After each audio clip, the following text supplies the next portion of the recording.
시청자 여러분 안녕하십니까? 여러분을 위한 NTVC 뉴스 지금 시작하겠습니다. 100여 년 전만 해도 전 세계에서 어린이란 제대로 된 사람으로 취급받지 못했습니다. 이러한 상황에 저항하는 움직임은 오히려 터키, 한국 등 아시아부터 시작되었는데요.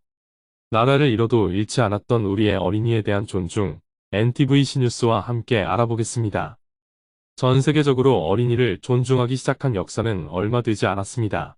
우리나라에선 17세기까지 어리다는 표현이 어리석다는 의미로 쓰였고 18세기에 들어서야 나이가 적다는 의미로 쓰였습니다.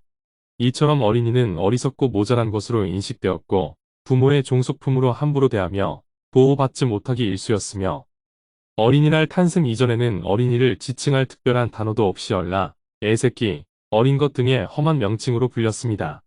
하지만 1919년 3.1운동을 계기로 어린이들에게 민족 정신을 일깨우고 민족의 당당한 일원으로 존중하는 움직임이 시작됐습니다.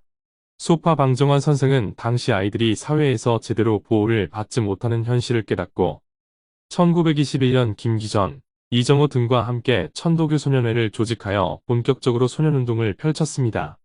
아동 권리에 관한 제네바 선언이 1924년이었다는 점을 감안하면 강 선생 등의 사상이 얼마나 선진적인지 알 수 있습니다.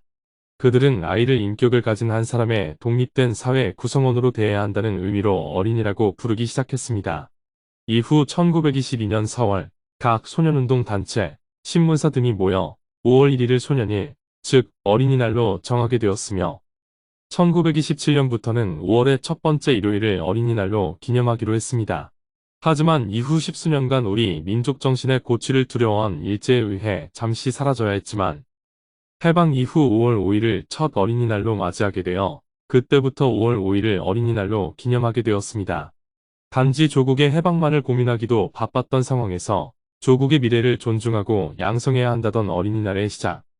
생존에만도 급급했던 그때와 비교하면 지금의 우리는 세계가 알아주는 강대국이 되었지만 오늘의 대한민국이 어린이를 국가의 미래와 희망으로 존중하고 있는지 더욱 진지한 고민이 필요한 때입니다.